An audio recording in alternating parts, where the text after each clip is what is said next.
Gómez. Welcome to Talking Theatres. Bienvenida. I'm very Gracias. excited to be talking to you today. Can you tell us a little bit about what the baby monitor is about and everything about Soledad with no spoilers? No spoilers. The Baby Monitor is a wonderful play written by David Stallings that explores the subject of same-sex parenting through surrogacy and let's say, the peculiarities that exist within that structure through society's rules.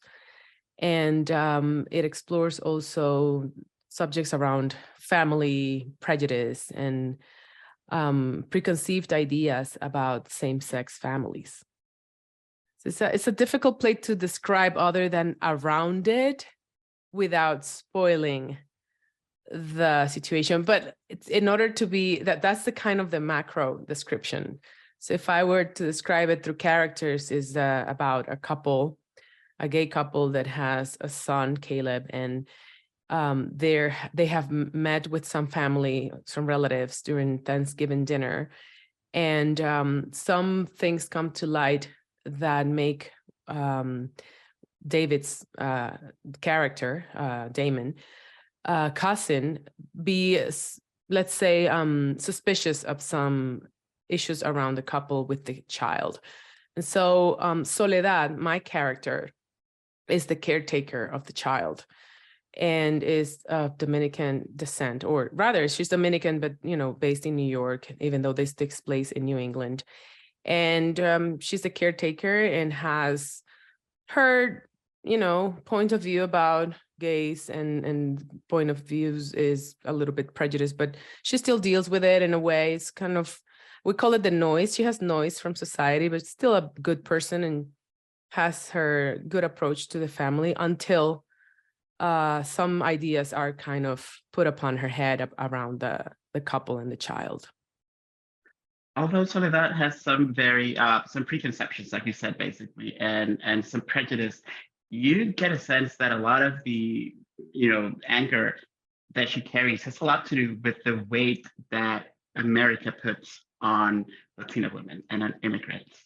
And there's this combination of both how her prejudice and all this anger and I guess sadness and pain come into play. So what is it like to play someone like Soledad and then, go home? How do you wash her off? How do you take her that out and put her in the closet at the end of the night? It's not that difficult for me to put her in the closet. I don't even do it. I live in DR. And yes, to what you just said about the US putting some ideas through the hurt and the experience of the immigrant, but there's also a reality. I come from a country that has a lot of religious background, and a lot of that Soledad feels comes from her upbringing in Dominican Republic as well. And I know this character. I like that she's around me, both in DR and New York. I know this type of mentality is very common. And I can tell you, it's in members of my family who happen to be, it's fine.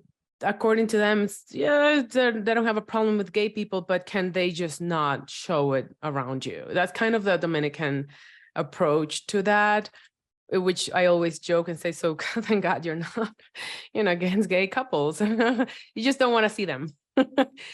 And so there's a combination there from that upbringing and that religious background in the back of her head, and whatever society and family has put upon this mentality. And then there comes the immigrant struggle. In her case, is an undocumented person for so many years. So there's a layer, like you said, very accurately, of maybe pain that she has to sustain. And when these ideas are brought upon her of being suspicious, it could be mixed with, scapegoating her own pain, for sure. She's very much like those tias who tell you that they love you and that you're still like their nephew or their niece, but they're always like praying that you're gonna go to heaven someday, right? Because and even further than that, because I have that in my family, and I'm not a religious person at all, but I have an aunt who I love. Her name is Carmen. Let me just shout out to my tia Carmen, who is one of those I mean, individuals, she has her little saints that travel with her in her purse when and it's the most Catholic. I mean, she every day, but she's also the type of, it's my type of Christian, if I ever were to have that, which I don't often, but she does the actions of love and she helps others. And I have my best friend and his husband, they're a gay couple, and she celebrated them and she made them a meal for their marriage many years ago. And she's super Catholic. So still that, like, sometimes those things are very personal, and sometimes like the dogma of religion doesn't get to these people. I think that there's people who find community and find whatever outlet that is more spiritual through religion. Unfortunately, sometimes the institution itself affects a lot of what shouldn't be other than your spirituality, and it becomes a way of thinking. I'm sorry, and Jose, you asked about how do I leave Soledad behind, and I didn't quite get into that. I didn't. This is a character that I find a lot of sympathy and compassion for at the end of the day, because I understand that a lot of what she feels is conditioned. And so it's kind of interesting for me actually to explore that part, because it's so foreign. It's not foreign to me, but it's very divorced from me as a person, because it's like, for me, it's the complete opposite. Like the queer community, LGBTQ, has always been a part of my surroundings. I feel like I'm a bona fide member, if anything. So I could not imagine my life without gay people in it. Like, it just couldn't survive in a world that is all through religious rules or whatever. Like, Laura would go insane. I think, like, what is this?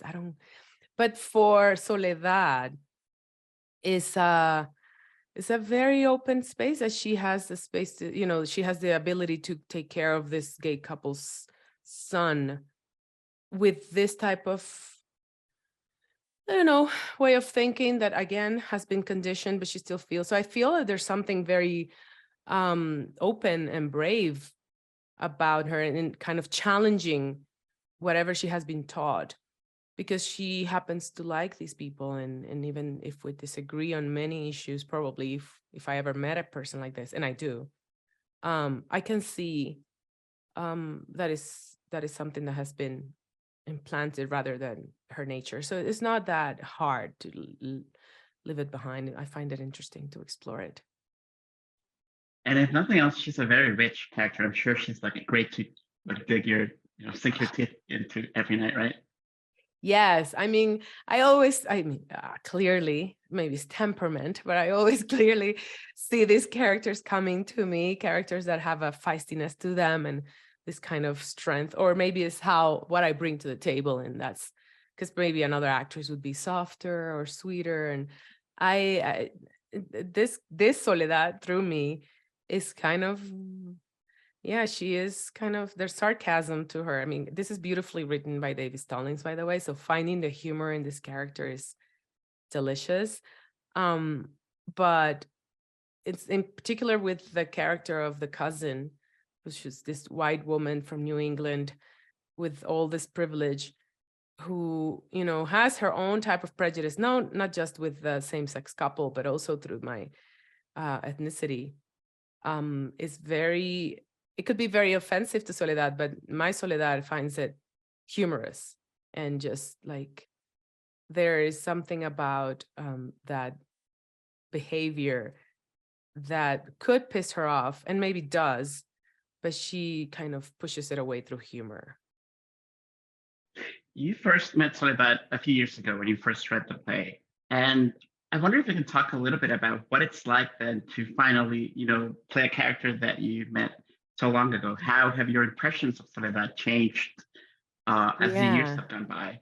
that is true. I read this play when it was just work in progress, because I've known Antonio, particularly, Antonio and Antonio Minino have been married for many years, but I met Antonio when I was back in Dominican Republic. We were in high school together. yeah, so we weren't close friends or anything, but we knew each other.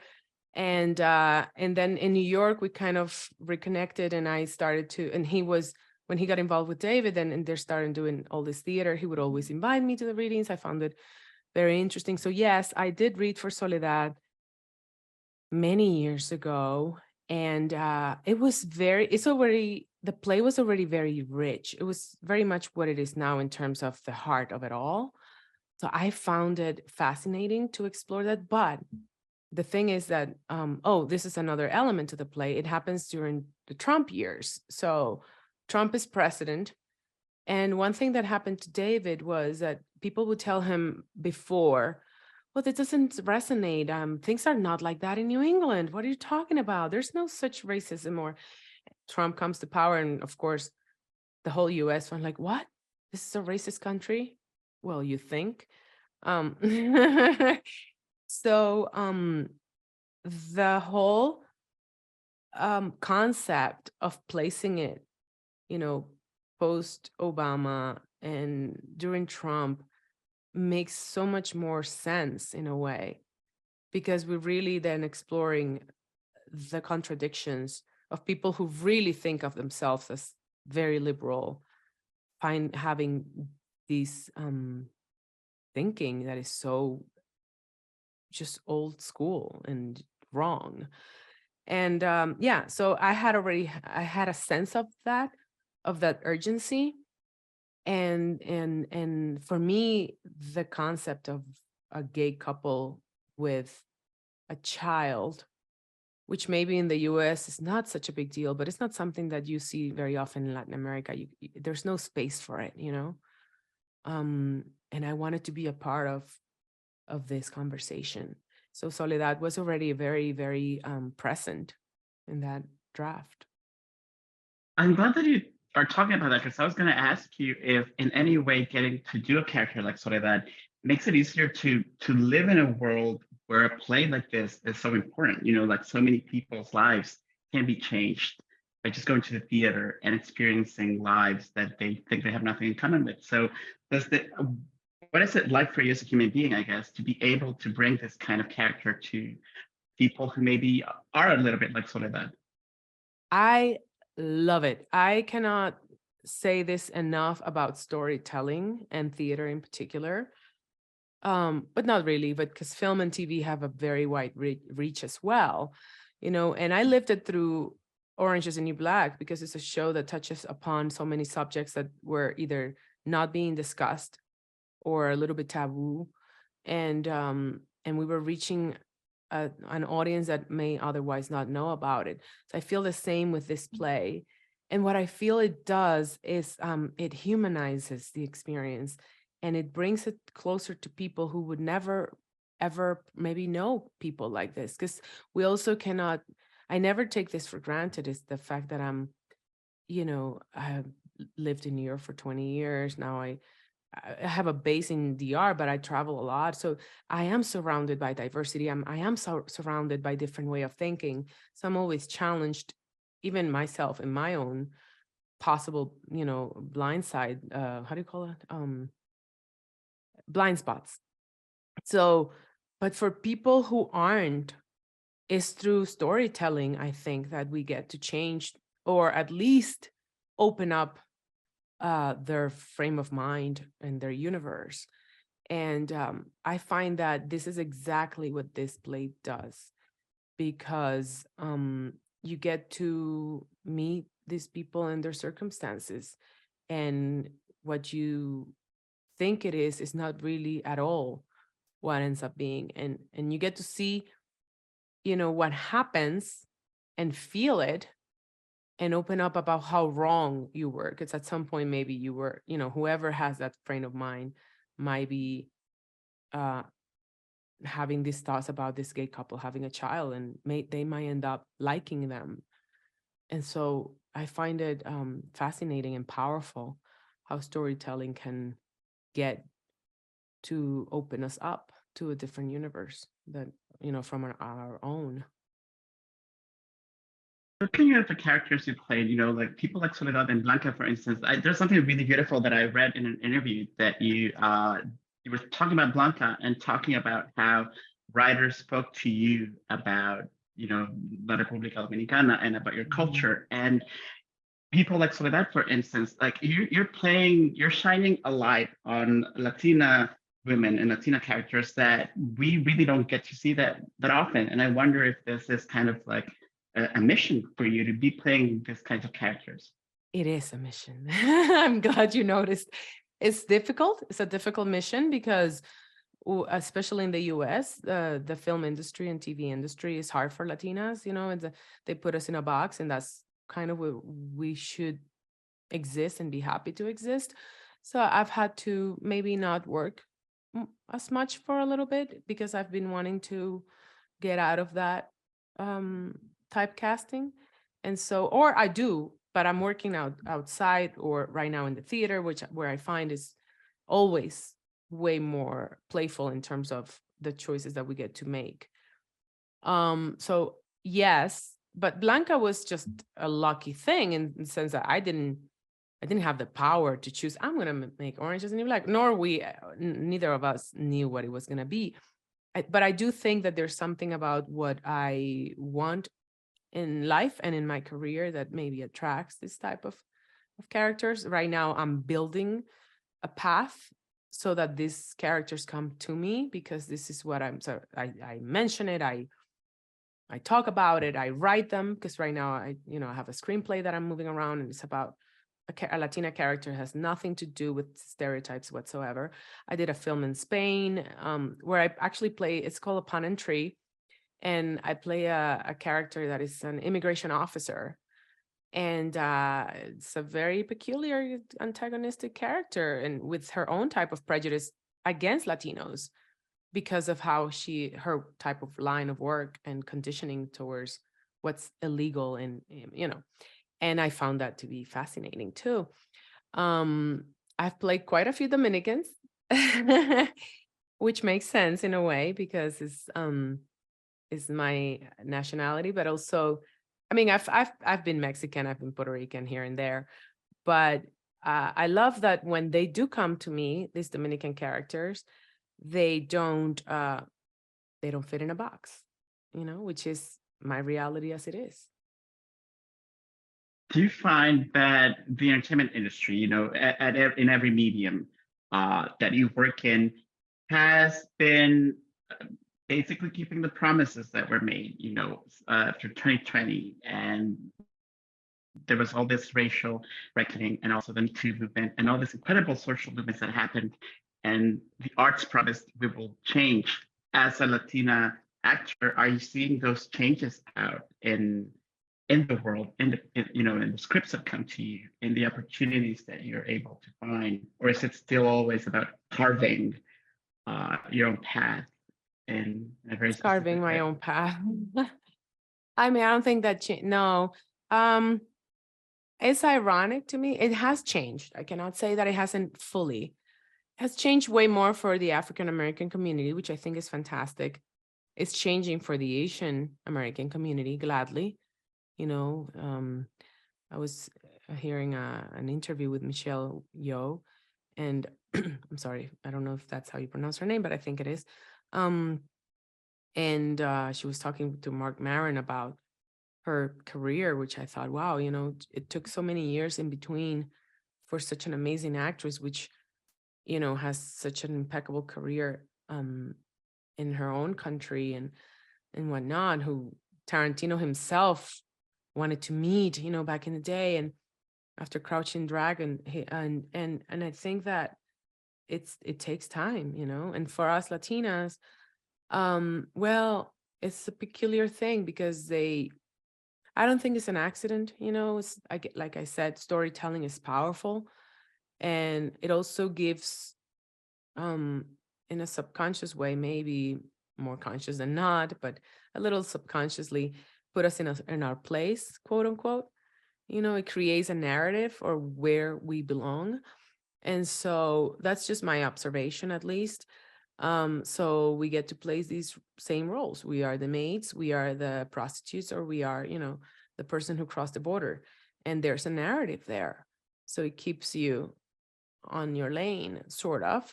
because that's the story that you're told. So you don't get to, let's say someone who did that, their child doesn't seem to recognize anybody like themselves doing anything else. So that's why people say, it's so beautiful to see myself. That's what I think it's about. It's about, there is power in seeing characters like you break free of whatever stereotype we are assigned.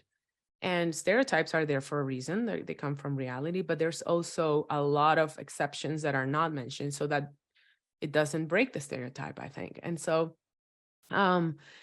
yeah, I I think I lost track of your original question, but in a nutshell, I think that there has been change slowly, and yet when it comes to us, the Latino community, which is ironic, I think, because there's so much power to consume, and there's economic power there because Latinos watch a lot of TV, Latinos go to the movies, and yet they give us the same. So and when you see different topics and different things, there's also a type of Latina that they choose, and there's also a type of it's the same players pretty much, because there's only a certain amount of roles. So there's a lot of people fighting for the same roles, which also create divisions, because I don't think this is human nature as I've been told, women, you just fight different, fight so much. No, we don't. You just have one role for, 25, you have this type of divisions. The system is creating it. And why can there be more? And why can it, I also hear the thing of, oh, we don't sell, or what that was said about women when Orange came. And we, obviously the show proved them wrong. So I think you can also create name actors who are, because it's a creation at the end of the day, I think, right? So we can create more characters that are not defined by their ethnicity, and I don't know that we're there yet in terms of the Latinos. I think we're in the bottom of the pool. When did you first see yourself represented then on stage or on screen or in the arts? Who made you go, I want to be like them someday? Well, I was raised in Dominican Republic, so for me it was a little bit different but Hollywood has always had obviously the lead in terms of what we see. I will say I saw Lauren Velez, currently Luna Velez, who has become a friend, and I told her this story a few years ago. We were together, and I said, I saw her in the late 90s in that movie, I Like It Like That. And I don't know if you remember, but if you're listening to this and you haven't seen it, go look for that movie, because it had that indie quality of the 90s, a little bit of like Spike Lee-ish, but Latino flavor in Washington Heights. And Lauren Velez, Luna, was a force of nature, and she was so Latina and so out of the box, but Latina in the best possible way, and it has its spaces of stereotype but she wasn't a stereotype, she wasn't a caricature. This character was going through something, and it's about her marriage and to John Seda. It was such a good movie, and it was such a great character and such a great actress. And I remember for sure, and I was in DR, but already with dreams of moving to New York to be an actress. And that performance and that actress always stayed with me. And it was beautiful that eventually we got to know each other. I got to tell her the story, and we became good friends. That is really beautiful. Thank you for sharing that. Yeah. So, although you were born in the U.S., but you were raised in the Dominican Republic. So, what was it like when you told your parents, "This is what I want to do for a living"? Did you have any pushback going, "No, mija, please become a doctor or a lawyer instead"? I was very lucky, though. My parents are very lovely, intelligent, free people. Like, they've always allowed me to, or rather they've allowed me my freedom in many ways. I will say that so they always encouraged my acting as a hobby. Like I was always in film courses and acting classes as a teenager. I was a writer. I was many things as a teenager that they, encouraged. I don't think that they ever thought it would be an actual thing. It was a hobby, and it was, it was healthy. So why not? But it had always been real for me. I never said it. I would say it, but a part of me was afraid because I didn't see anybody around me that would do that. It didn't seem like an actual career. And whoever was in the theater over there, who I know, I pretty much know them all and studied with them all in Dominican Republic. It was that was foreign to me because I didn't have anybody really directly or in my family in it. My father is a business owner, but he studied sociology. So he has like a very sensitive soul in that regard. And they're both very appreciative of the arts. When I told him, when I was about to finish high school, that I wanted to go to New York, my mother was the one who had a little bit more of a heart attack. She said, okay, but you have to finish a career. You have to just to have something to fall onto. So I think she was the one who was more on the defensive side, which honestly, if I look back and you have a 17-year-old kid in Santo Domingo who wants to move to New York, I get it. And, thank God she did that because it gave me those 3 more years to kind of 4 more. I left at 21. So, and I had a career. I studied advertising, but they were very supportive after that, very much so. And I left 3 weeks after 9/11. So believe me, very supportive to allow me to do that. Wow, that's incredible. Did you find, because I hear a lot of actors talk about how, it's so important to create community, right? To not feel isolated, because acting can be a very isolating, Yeah. art making. So were you able to find community quickly, especially given how New York had been No. just, No, which is why I think my mom, in a way, did the right thing because it allowed me to develop more muscles. I don't know what 17 would have been like in New York by myself. Whereas 21, you're a young adult already. I mean, you're young and inexperienced and kind of dumb, but or not dumb, but naive. It took me a long time. I was very lonely for a very long time. New York is a monster. But it's once you conquered it, it's like a great mountain that you finally climb. So it took me a few years. I cannot say that was an overnight thing, but I started to take classes. Back then there was Backstage, the actual newspaper, not, this is how crazy this thing is, especially in my generation. I had to go to a place like an actual phone center to have internet, and you would pay to have internet for half an hour. So it was actually a lot of the physical newspapers themselves. So Backstage was the way I got into some courses. Then I got into acting classes. I studied for 3 years, and then I got to do some off Broadway. And eventually I became a member of Spanish Repertory Theater. And that was where my community came from at that point. I adore Repertorio Español. And I actually lived a few blocks, like 2 blocks literally from Kaufman Studios in Astoria for a while. And if I can recall, like you shot a lot of the show there, right? So that's where we shot the show. Yeah. Yeah. The Orange is the New Black. Yeah. I remember just seeing, maybe I saw you at some point, like entering the studio and everything. What is it like, for someone who has worked at a place as iconic as, Kaufman Studios in Astoria, and you've done theater in New York, and then when the pandemic comes, I feel like a lot of us, like I actually left New York in 2021. Like I feel like a lot of us came to terms with it was okay to not be in New York for a while. Like it was okay to take a break from the city, and it was okay to realize that it wasn't the center of the universe because it was just too heartbreaking to be there. And I don't want to speak in your name. Same. Like that's how I Same. felt. Yeah. Yeah, can you talk a little bit about what it's like to be doing theater, for instance, in Santa Fe and doing all Oh, these projects all over the world? it's amazing. So New York and I did have a breakup during the pandemic. We were married for 20 years. That's plenty, and that's exactly how it felt. It felt like a marriage, like a 20-year marriage that wasn't doing well. Um, uh, I felt exactly what you said. Like, you are not the center of the universe. I know you've made me feel like that throughout. So I keep describing it as a narcissistic lover. And all of a sudden you discover there's so much more.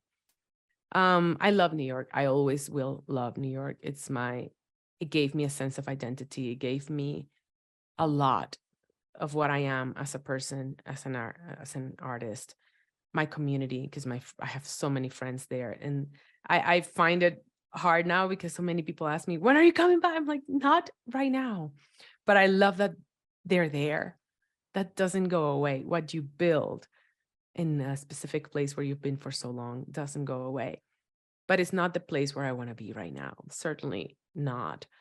And yes, I did so many. I mean, I was a part of so much there because I'm not a member of Labyrinth, but I'm friends with pretty much everybody at Labyrinth. So I would do readings with Labyrinth. I would do, at some point, that was a goal of mine. I wanted to be a member of Labyrinth. And then I started to work with them on the side, like, and be such good friends. And I realized I don't need to be a part of anything. I'm my own thing. And I move around. And I found that that's part of my MO and what makes me the happiest. So I also left New York, uh, got back to my native country, which is something I never envisioned because I have a I have a very peculiar relationship with DR. I love it, but there are things that we don't agree with, many things. But I made it my base, and I love to be close to family and nature. That was essential during the pandemic. I needed nature, and I needed a different pace. And I moved by the beach, and I needed that. And then a year later, let's say 2021, beginning of 2022, actually. Wow, can't believe it's been like time flies. Um, I went to Spain. I did a movie in Spain. I did a movie in Mexico. Then I went to Madrid again and spent 3 months there, and did a very popular podcast there.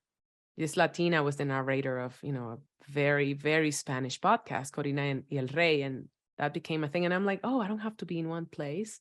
I get to explore different countries, different cultures. And when this opportunity came to be at Santa Fe, I'm like, when am I going to be in Santa Fe for 2 months doing a play? This is perfect. So right now I'm building something that's very strange, maybe to the fast pace of Hollywood, or what it should have been. I threw everything out the window. It's not about what should have been. It's about what I want. What makes me happy. And doing this play in Santa Fe, which is the most amazing. I've been talking about nature and magic. There's magic in this town.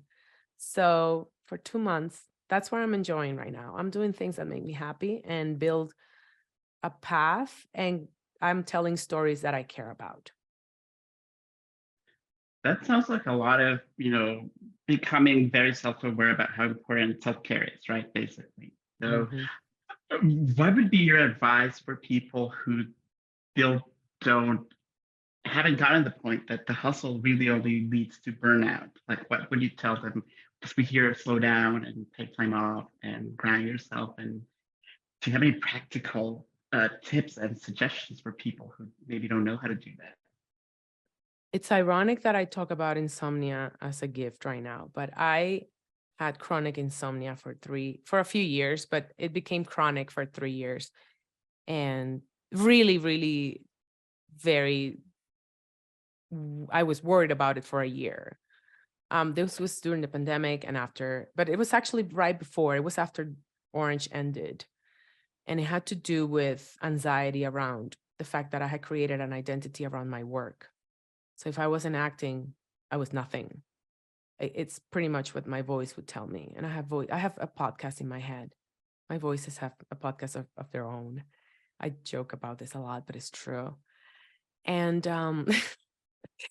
And when I say I can't believe I call it a gift, is because it was through that obstacle that was physical and pretty much affecting my health that I had to stop. I had no choice.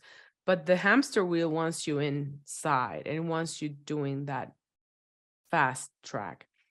I'm not fully out of it. At times I find myself burning out. What has changed is that I am able to listen to my body. And I think that that's very essential. And I think that what I would recommend is to train yourself to listen to your body. And it's not an overnight thing.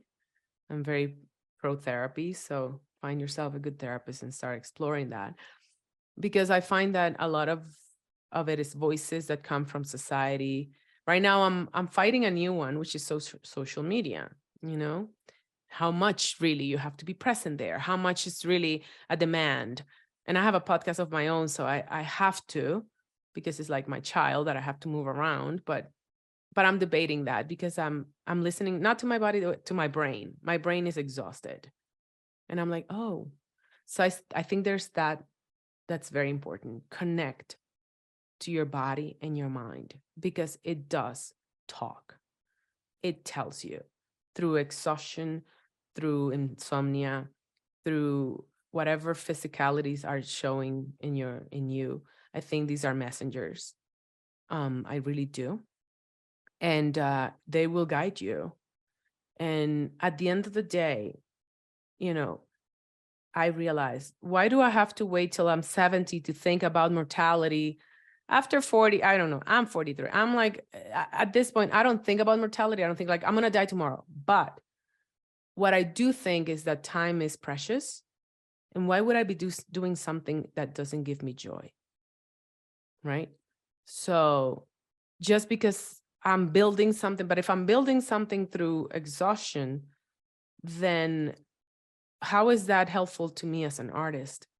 Because the truth is, and this is something I've been training, it doesn't mean I'm there fully in all of this, but it means I've been working on it.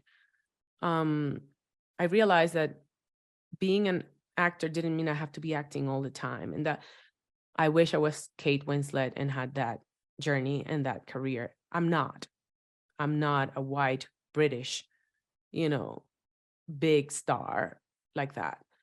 Things don't happen all the time. So I develop muscles to do other things and enjoy other things. I enjoy podcasting. I enjoy writing. I'm doing this play now, and doesn't always have, it's not Broadway. Oh, well, I'm in Santa Fe. I don't know what to tell you. I'm enjoying life around my work. And I found that gave me a lot of satisfaction, and it calmed down the noise, which is not real. Everything else is whatever you think people are thinking. And what the fuck do we know about what people are thinking? And what do I care about what people are thinking about where is Laura Gómez after Orange is the New Black? She's done plenty.